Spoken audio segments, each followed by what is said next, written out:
Hello, contractors, and welcome to Toolbox for the Trades. My name is Jackie Aubel, and today I'm chatting with Brad Barron, the third generation owner at Barron Heating, Air Conditioning, Electrical, and Plumbing.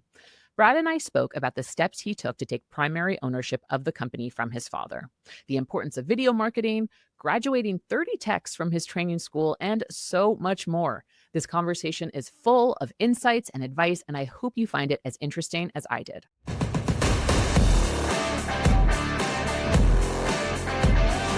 Brad Barron, you're the CEO of Barron Heating, Air Conditioning, Electrical, and Plumbing in the Northwest Washington area. Today, we are going to be talking about how you took over your family business as a third generation owner and so much more. Brad, I'm so excited to have you. Welcome to Toolbox for the Trades. Awesome. Well, Jackie, thank you for having me. Excited to be here and hopefully get an opportunity to dive in some stuff that helps people out there in the trades. That's the goal. Uh, I think we definitely will. And before we even get started, I have to say to the listeners that the reason I was introduced to you is because your colleague Channing Morrison listens to Toolbox for the Trades, and he found his way to me and wrote me a very lovely essay, essentially, about what a great boss you were and what a great subject you would be for Toolbox for the Trades, or what a great guest you would be. And that has only happened like 2 times before out of almost 250 episodes. So if that is not a testament to the awesome work you're doing at Barron Heating, I don't know what is. And I wanted to shout out Channing early on in the episode because I'm sure we're going to reference him later on. But I'm going to kick this off with one of my favorite icebreakers, Brad. I want to hear, if you had to pick a song to be the soundtrack of your life, what would it be and why?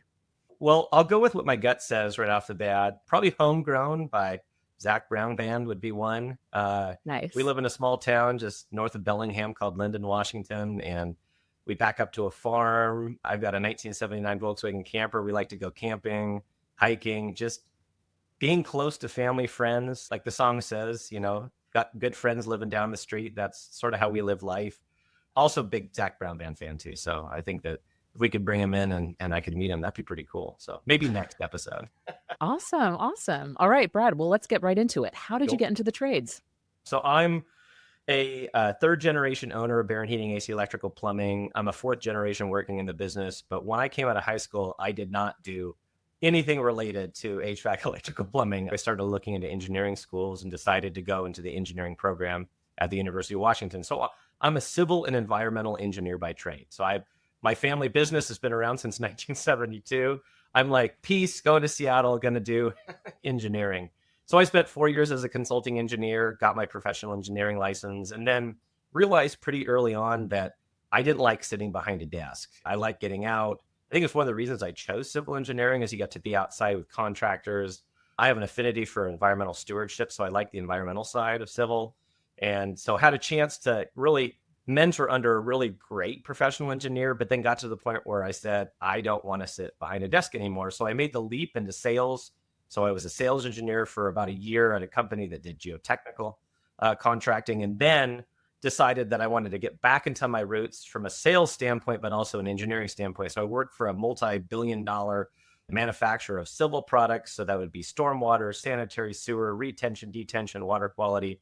Managed a 4-state territory. So I was up in Alaska, I was in Idaho, Montana, obviously Washington State, where I'm born and raised, and realized that being on the road 3 weeks out of every month was really challenging. I got a phone call from my dad. We were living in Seattle at the time, my wife and I, Brooke.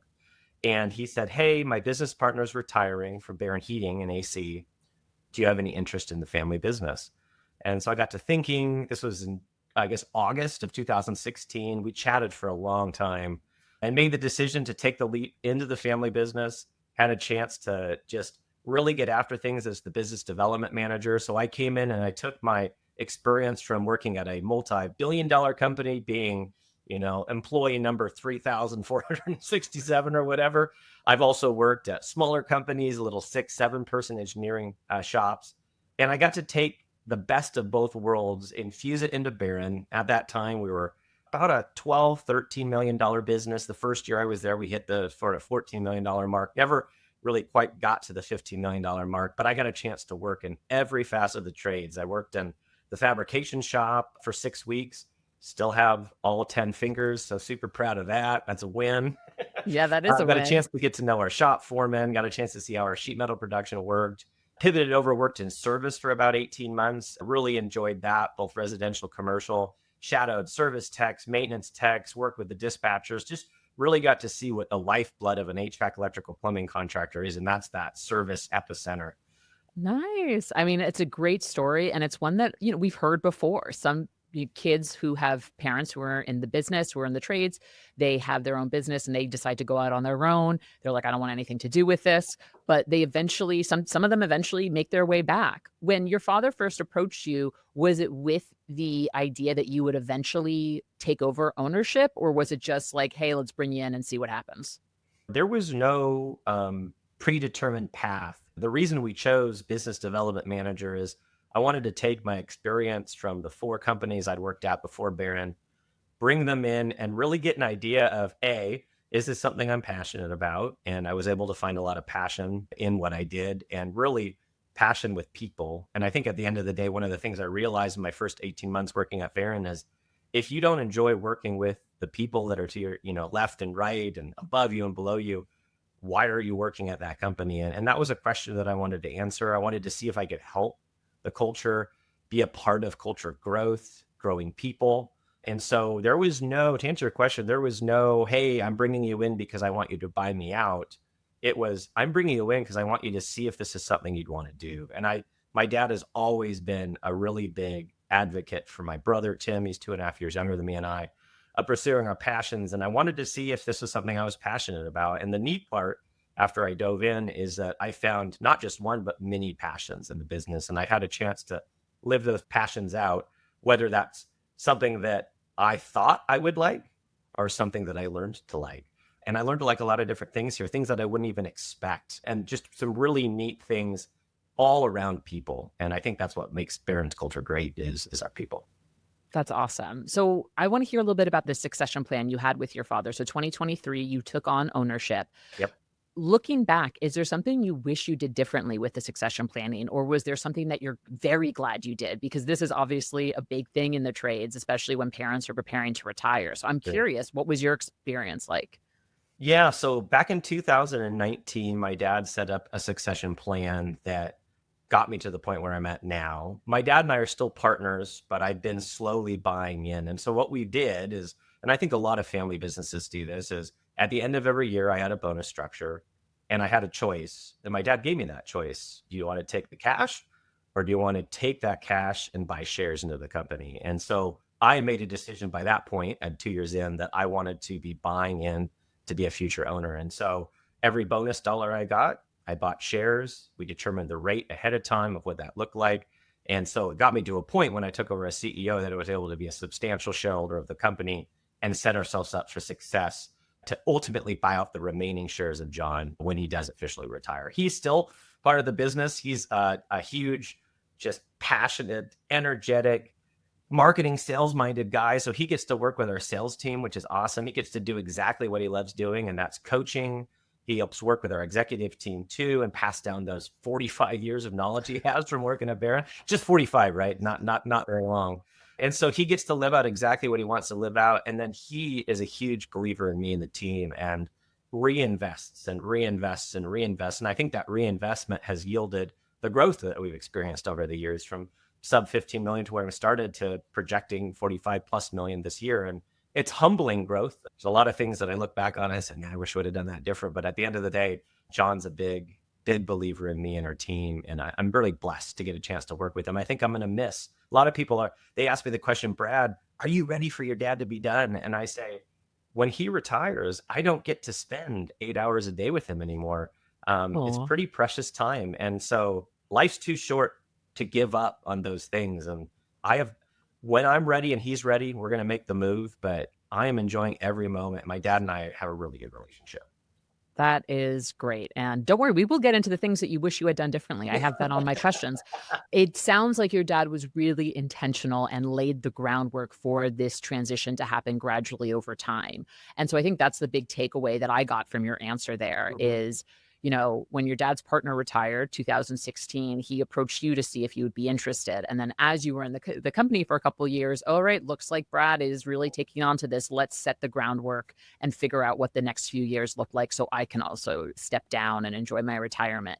But that is pretty great that you are going to miss spending 8 hours a day with your dad. You should definitely share with him this recording, because I don't think many children would say that, not necessarily children in the trade. So that's really cool. Yeah, we have a good Um, relationship. yeah, that's awesome. This question just came to me. I've never asked it before, and I can't believe I haven't. Do you feel like part of the reason why you were so invested early on in making Barron successful or taking on the challenges early on, do you feel like that is because your name is literally on the sign?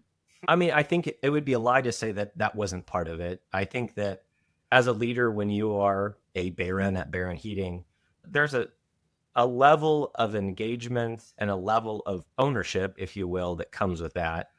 I also genuinely wanted to create a place that I enjoyed coming to work every day, right? And going back to what I said earlier, if you don't have that, life can be really challenging, right? Because we go through highs and lows. I got three boys, and some days I get up and they didn't sleep well the night before, and or they're sick or whatever the case may be. And when I can still get into my truck and start driving my 25-minute drive into work, get to see the beautiful Cascade Mountains, Mount Baker, and just sort of have that quiet time, but know that I'm excited to be able to be a part of something.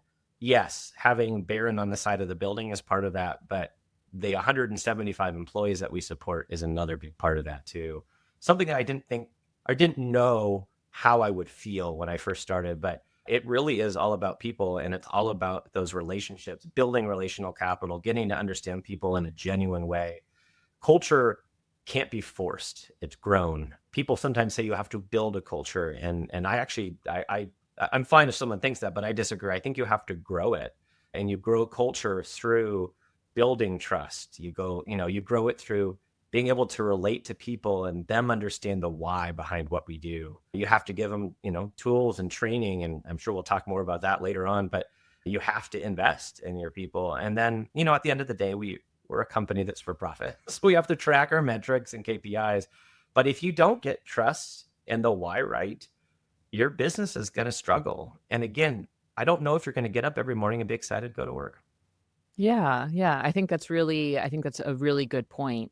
I really do think it's wonderful that you spent so many years in the business before taking on the ownership mantle, and you really like marinated in some of those departments before you moved on. And that probably helped growing the trust with some of these employees who probably have known you since you were very young, and now got to work with you as an adult and see what you were capable of, while also, I'm sure you approach those those roles with some humility of like, tell me what don't I know that I should know, that type of thing. Yeah, you hit a word that's super important. And I think this is for whether you grew up in the business that you're in or you didn't. Humility. I'm humbled every day. You can't see them, but I've got scars on my body for the things that I looked at and said.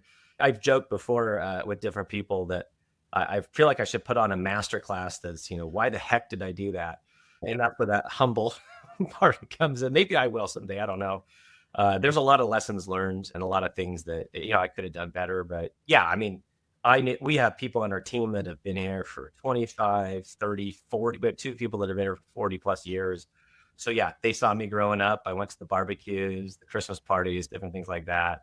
And being able to work alongside of them, it's a different level of cool. It's like, yeah, I get to support you and I get to know you better and build that, those relationships. So it's been humbling, like you said. Every day I learn something new. And I think if you can't put yourself in that mindset, it's probably really difficult to grow, because you have to grow as a person, then you have to grow as a team. And if you can do those things, then you can grow as a business. But it takes humility. You got to put that ego aside. Don't be prideful and say, I don't know everything. And I don't. I surround myself with people at Barron every day that are way better at the things they do than I am. I'm decent at selling, but I've got a sales leader that is awesome. His name is Marilyn. He crushes it, right? We've got operations leaders like Channing, like you mentioned before, that are just awesome, awesome people. And I love working with them, and they're way smarter. I've never fully installed an HVAC system in my life. I have to walk in every day and humbly acknowledge that. But I can reward and grow and elevate the people around me that have. So when you surround yourself with people that are a lot smarter in those different areas than you are, you're going to have a lot of success in the business. Yeah, I 100% agree. And that sentiment has been echoed in various ways throughout the show over the years. Now, speaking of humility, not the best transition, but you have seen significant growth at Barron. You've tripled revenue from under 15 million to pacing for 45 million this year. That number's correct, right? That's correct. So I want to hear broadly, what are some of the key strategies, processes, or decisions that contributed to this really impressive growth? So when I came into the business, there's a number of different things that I recognized pretty quickly. And this wasn't that the business was doing anything wrong. It's just that we hadn't scaled to a point that we were at where we said, oh, wow, we got to do those things. So, for those listening on the call, if you're at that point where you're reaching a plateau, number one of the first things I looked at was processes. And I'm sure I listened to the podcast before. A lot of people talk about that, but it is so imperative to create processes that are scalable. One of the big things that we're seeing in the trades right now is you've got 5 baby boomers retiring for every 1 millennial or Gen Z entering the trades, right? That's a chasm, a giant gap. And that's on us trades leaders we have to address that. We have to figure that out.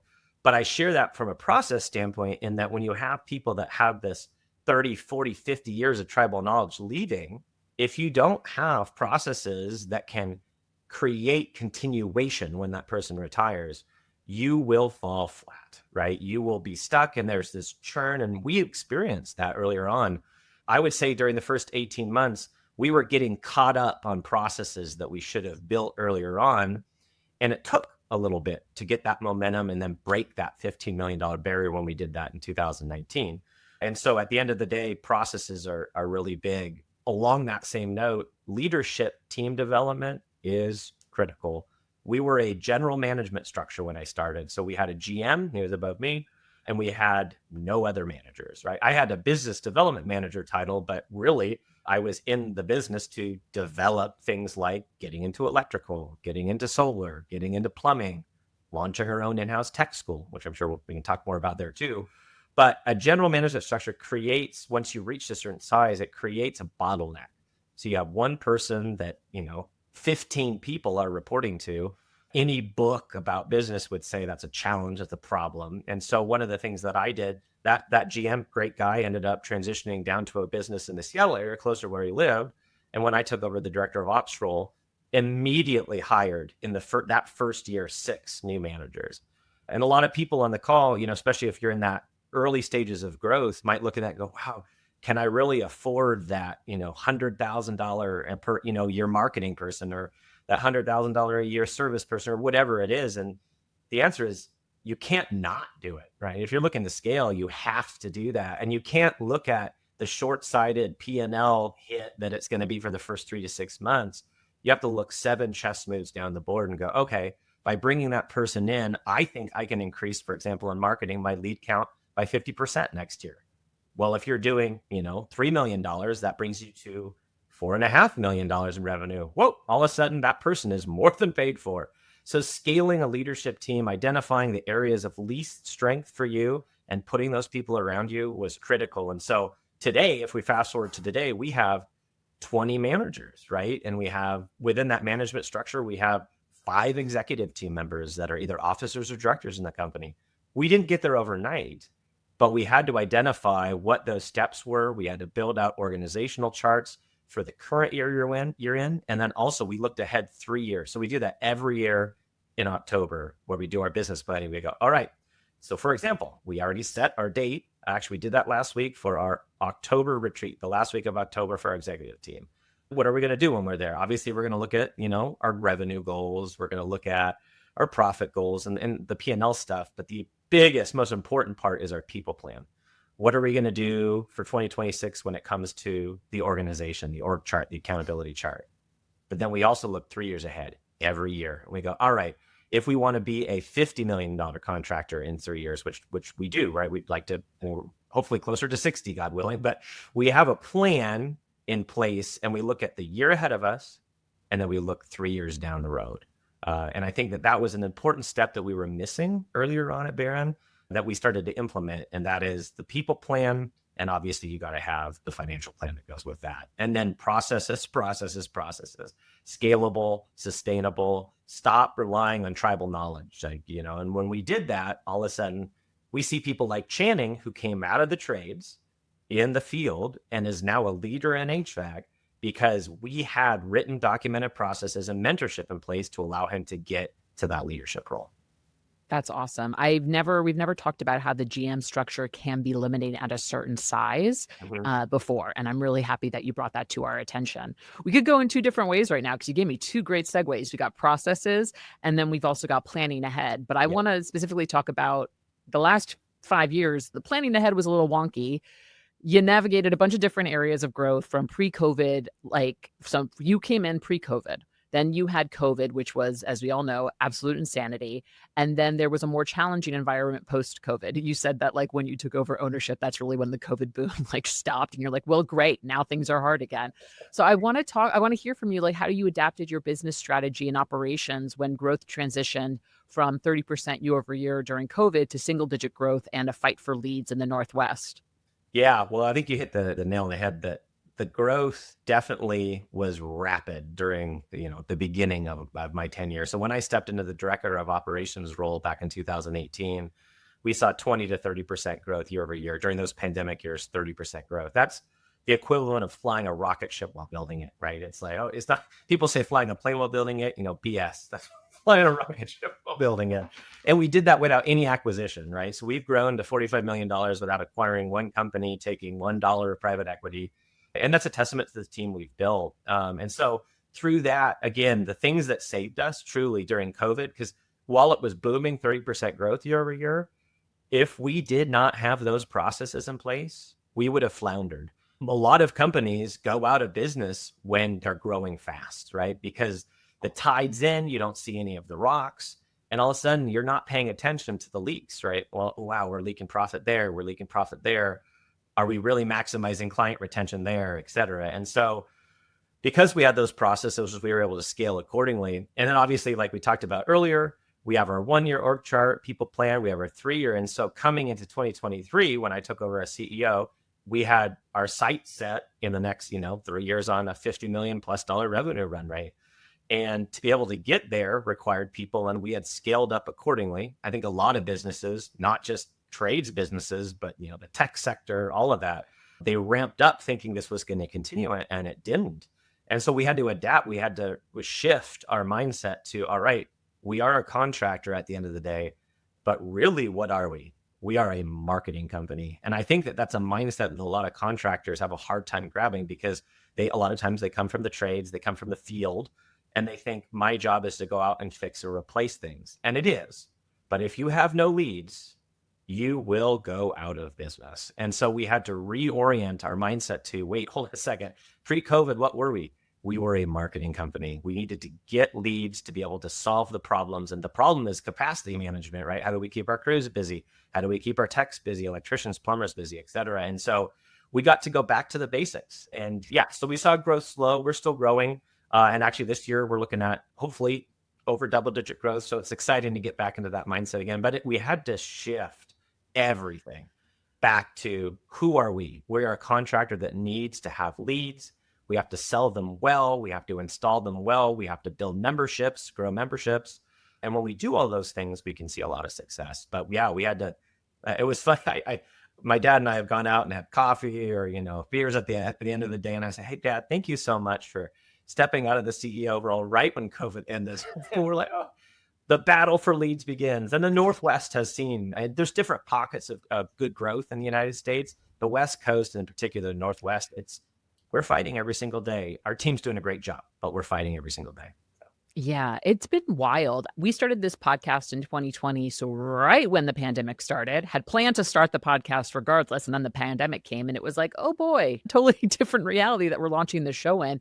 And it's been so interesting in the 5 years, just kind of watching this whiplash almost, because people were drowning in leads for those first 2 years because everyone was home. And then things started to shift. And now it's kind of more back to normal. A couple other economic factors that are making things maybe a little bit harder for certain areas. But it is interesting to see how people have had to how owners operators have had to kind of go back to basics or go back to that pre-COVID existence.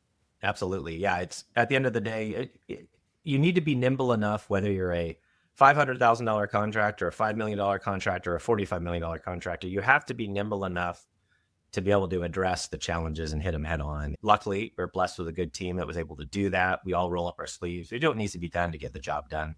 And again, a lot of that goes back to the things we talked about. You got to have good processes in place. You have to have good leadership structure in place. You have to hire, recruit the right people, and make sure that they're core value aligned and culturally aligned. So if you can hit those different things, then you can really lean into that, brand first, TOMA, marketing, and then utilize the tools around us, like the digital marketing, the AI stuff that's coming out, video marketing, all of it, to be able to create a really nice lead funnel. But you got to have a lot of people involved to do that right. Yeah. So speaking of the fact that Barron Heating, Air, Electrical, and Plumbing, you guys are a marketing business at your core. I want to hear about the genesis of Whole Home Alliance. What inspired the decision to acquire a media company, and how did that lead to the creation of what you now know as Whole Home Alliance today? Yeah, it's a mouthful, right? Whole Home Alliance. Yeah, Whole Home Alliance. It's a bit of a tongue twister. Yeah. So last year we made an acquisition that the Bellingham Herald, which is our largest newspaper in the area, literally the headline after we did the press release for the acquisition was "Uncommon Acquisition in Bellingham," because this Barron Heating, AC Electrical Plumbing that been around for 50 years decided to buy a media company, and I'd say it was really funny. So this was back in May of 2024. We finally signed the deal and brought Veritas Media in, which was the name of the local media company. I'd actually worked with Josh Burdick, their founder, for 6 years doing video projects for Barron. They were a great company, really good values, aligned values. But again, this goes back to what I said earlier. At the end of the day, when I took over in 2023, we had to go back to the roots of we are at our core a marketing company, right? We have to be able to do what we do well, but we're a marketing company. And so I looked at our profit and loss statement. I looked at our marketing investment and went, if we're spending 6 figures on video a year, and I've got this awesome organization and I have a good relationship with the owner, why would we not look at folding that into Barron's marketing machine and growing Barron through video centric omni-channel marketing? And video is a differentiating factor right now in marketing with AI and what's happening with AI and fake videos and people responding to emails and texts and LinkedIn posts with robots, if you will, like having legitimate brand focused videos is imperative. And so we decided to bring them in because we wanted to be able to grow that side of our business.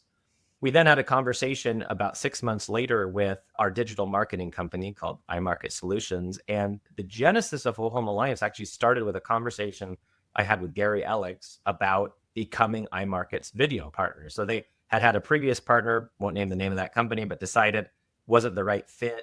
We needed to bring someone in new. And so Gary called me up and said, "Hey, Brad, I know you just acquired this media company. We'd like you to come down to our conference in Grand Cayman and talk about a video partnership to help people bring video to life in their organizations." And as a result of that, Josh and I, my co-founder of Whole Home Alliance, and again, the founder of Veritas Media, said, we have so much interest in helping people with video and graphics and branding and all that.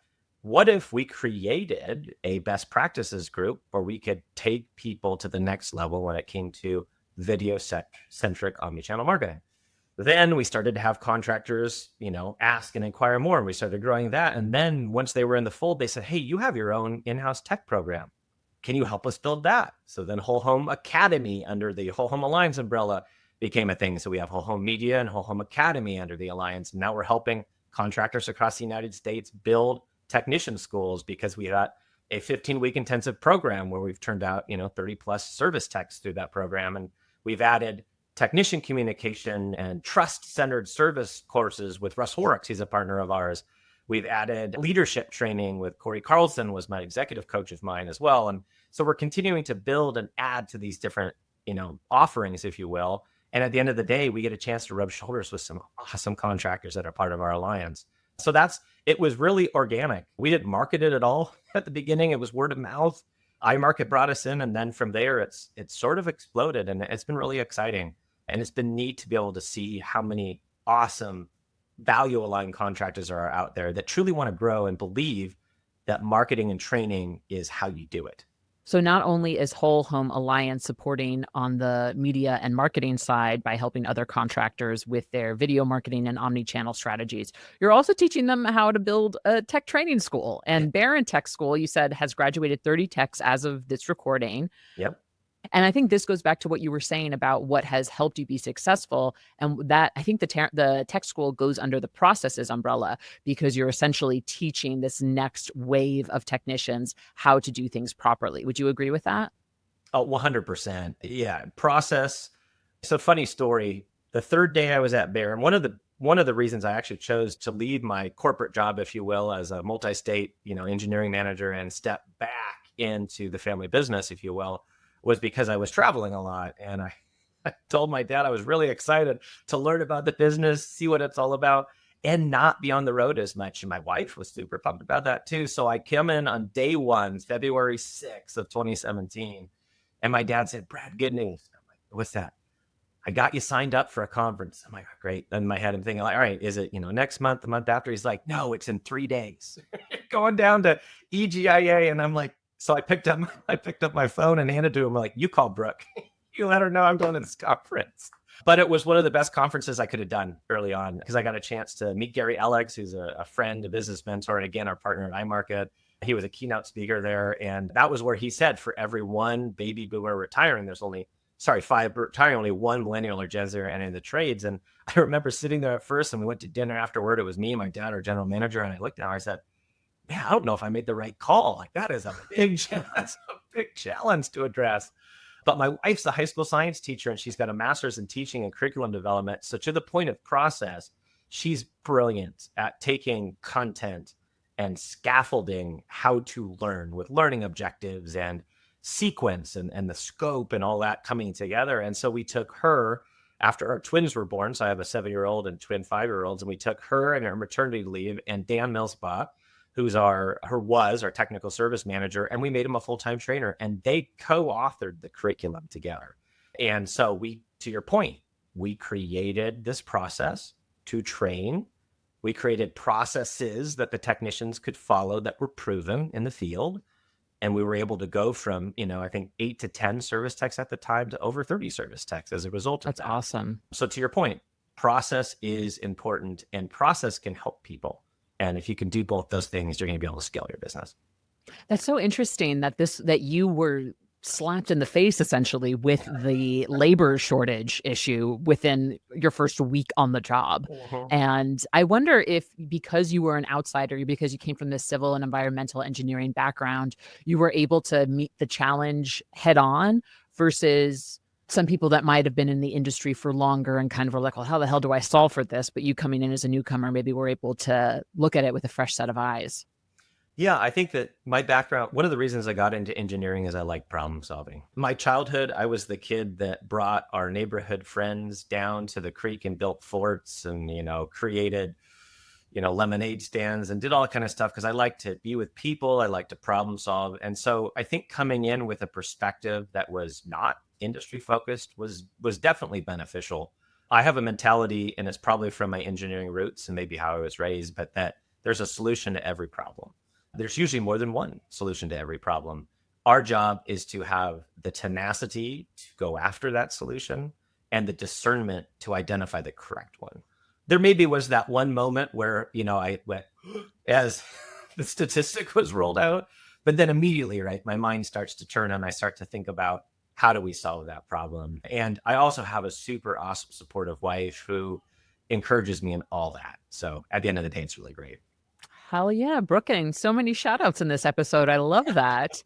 So I teased it pretty much throughout the episode. And I knew that, Brad, when we started this conversation, you and I were going to go on for a bit because you have so much insight that I want to hear about. Tell me a little bit about some of the things that you shouldn't have done. I want to hear about a specific example, if you're open to it, of a challenge or misstep during this growth period. And what was the valuable lesson you learned from it? Yeah, a lot of the missteps that I've experienced are usually involve waiting too long. And so, for example, we have, had ideas on how to create a central database for processes to be stored and to be edited. but we waited too long. And so then at the end of the day, we had to catch up and have people spend time versus creating a system. And it's funny, a process for capturing processes is important. Those are the things that you don't think about. And then when you think about them, you're like, oh, we're probably okay. And then you get 6 months down the road and you go, oh my crap, we need to scale that position by 3 people, right? How are we going to do that? And we didn't do it quick enough. We didn't have a process in place to scale the process. And I think that's, looking back, that was one thing that, I definitely wish I could have done. On the more challenging side, people are our greatest asset in a business, and they're also messy, right? And by the way, I'm pointing at myself when I say that. I am not a perfect human, even though Channing wrote that glowing review, I read it and I'm like, Channing, like, that's super kind of you, but that's not how I feel every day. But not making decisions quick enough about people, whether it's to bring them on or promote them, or to do the hard work and to realize either they're not the right seat on the bus or they shouldn't be on the bus. And waiting and delaying has set us back in a number of areas. We had and I won't name the name of the gentleman, but we had a person leading our service division that was a good man and a passionate person, but he skipped the trust and the why step and jumped to the KPI tracking. And he lost the trust of our technicians because of that. It was all about performance and hitting metrics and hitting KPIs. And again, just the wrong seat on the bus. And so it set us back 6 months because we had to pivot, find new leadership for that role, and find a different seat on the bus for that individual. And so I knew pretty early on in his tenure that he was doing that, and I was coaching and it wasn't working. And I dragged my feet for 18 months. And that's on me as that leader. And we've all been there and made those mistakes because we care. No one comes to work, I hope. If you do, you might need to check yourself. But no one comes into work thinking like, who am I going to, fire today? Or who am I going to, kick off the bus today? We all come in hoping the best for our people and wanting them to succeed and thrive. But sometimes that means protecting the greater, 175 people, as an example at Barron. And you have to have those hard conversations. You have to make those difficult calls. Early on in my tenure, I had a mentor to me. He said that clear is kind.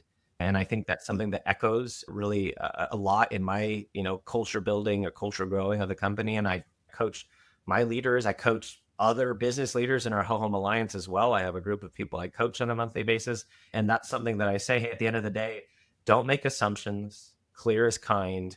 And clarity of expectations allows you to hold people accountable to those expectations. And if you don't do that, it makes having those conversations a lot harder, because then you come in and you don't have a lot to lean on. So clear is kind Yeah.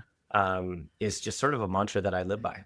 I first heard the clear is kind mantra from Brene Brown, and I was like, wow, that makes so much sense. Yes. And I definitely, in my management, I don't have a team of 175 like you do, but I got a couple. I definitely go by that rule myself. But I think what you touched on just now is, the real weight of being an owner operator. You want to do best by the business because you have 170 people that work there. Their families rely on the business's growth and profitability to, to have jobs and to be able to feed their families and all that stuff. But at the same time, you're also a person with feelings and empathy, and, you want to give people the benefit of the doubt. And it has to be such a difficult thing as an owner operator to like toe the line between being empathetic, but also making really hard decisions. And I think in Channing's original assessment of you, he kind of mentioned that there's really like a family-like team culture at Barron. And I'm curious how you foster an environment where everyone still feels like a big family, but they're also still striving for collective success. Yeah, I think that's a really good question. I have friends, a lot of different friends that work for, different companies and different industries. And it was interesting early on in my career in general, they would say, yeah, this company, they say, hey, you're part of the family, you're one of us and all that kind of stuff. And that's great. But I think how you differentiate between being a family and being a business that creates a family-like culture is imperative. And I think it goes back to core values. So we have a mission and vision statement that we hire off of. We have 5 core values that we hire off of. Originally, we had 10. I wrote them. I could only remember 8 of them. I remember being called out in a meeting one time. This was during my business development manager days. And I was like, I'm going to draft our core values and I'm going to write 10. All these companies, that do 5, I'm going 10. And then someone's like, yeah, what are your core values? And I got to 8 and I couldn't remember the last 2. And I'm like, well, that's a problem.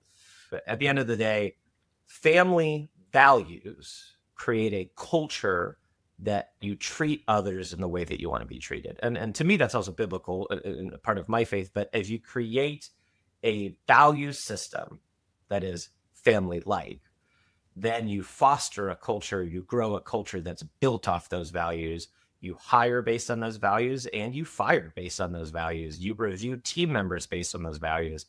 Channing embodies those. He's a great representative of someone who embodies those values. And I think he speaks to that because he lives it.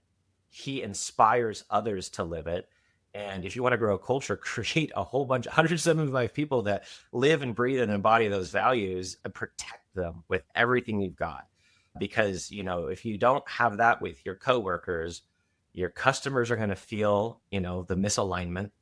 And then you're going to have challenges there. You're not going to be able to engage with your community in the way you want to. And ultimately, your company will suffer. So we call that the 4 C's of caring at Barron, something I created, is the idea that we take care of our coworkers first. We create that value system. We hire based on that value system.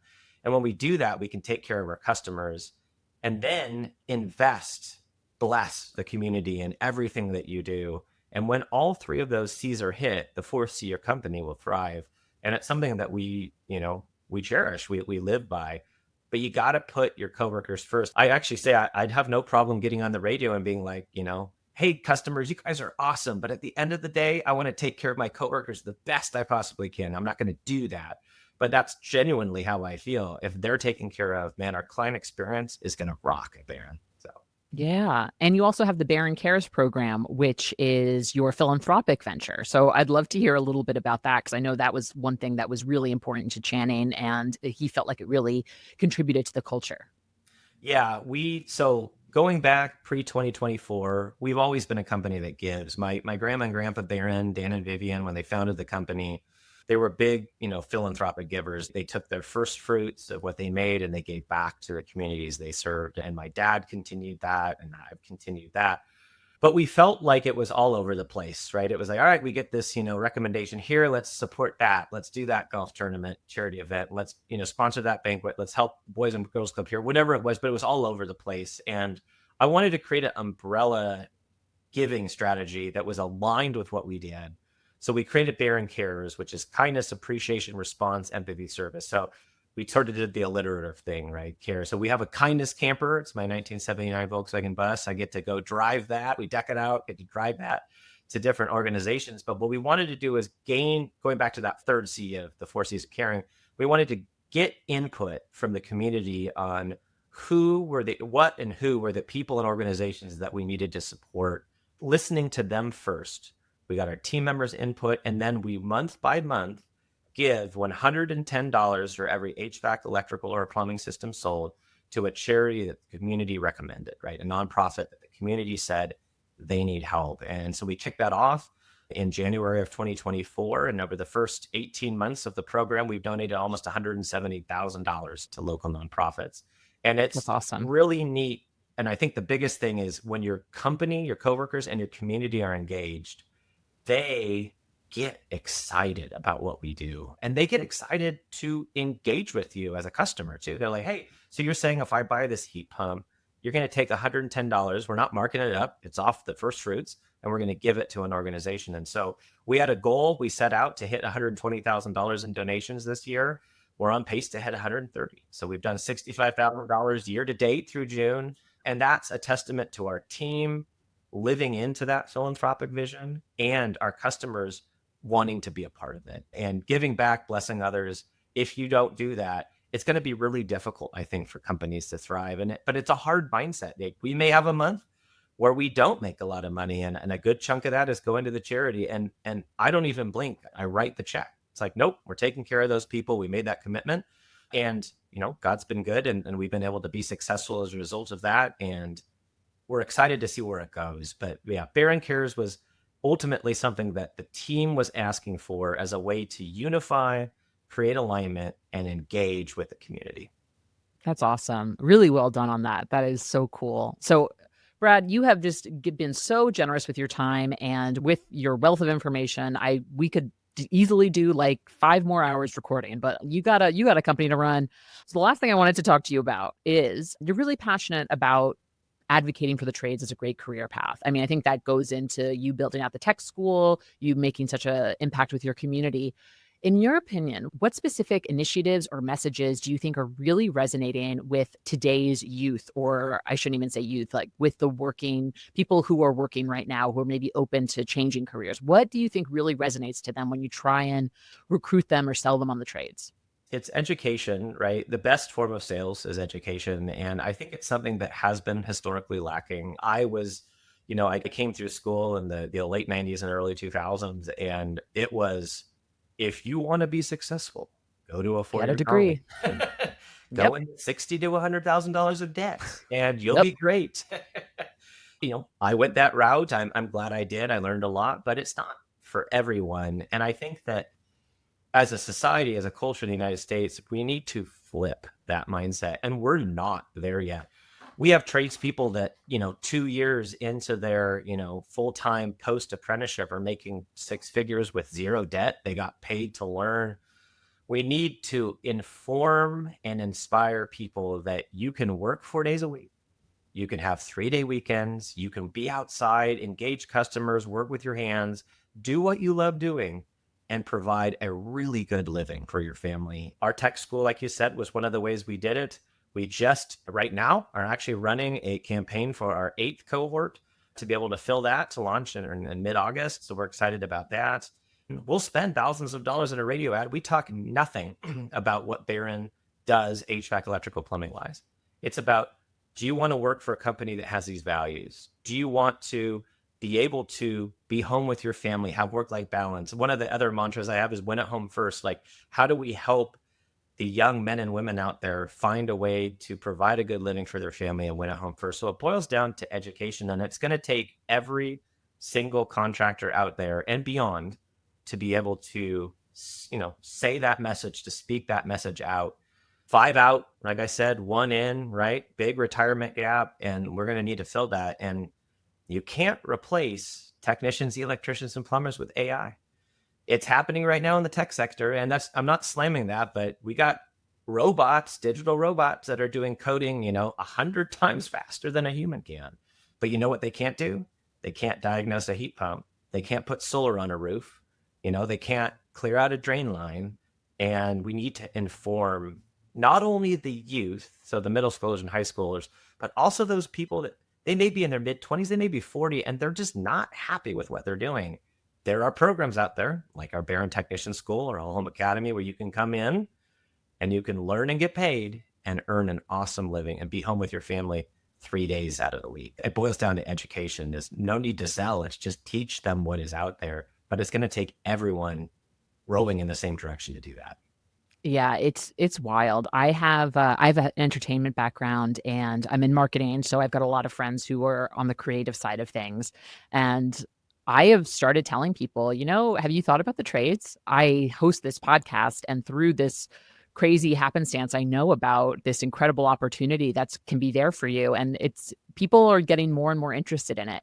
And I've got all those delivery robots all around me in LA, and they are far, far away from being able to install their own HVAC units or diagnose a heat pump. Let me tell you, those little delivery robots are fighting for their life out there. So I think the the trades are pretty AI proof for now. Brad, this has been such a great conversation. This is, I think, honestly, like a classic toolbox for the trades conversation we've had today. Thank you so much for your time.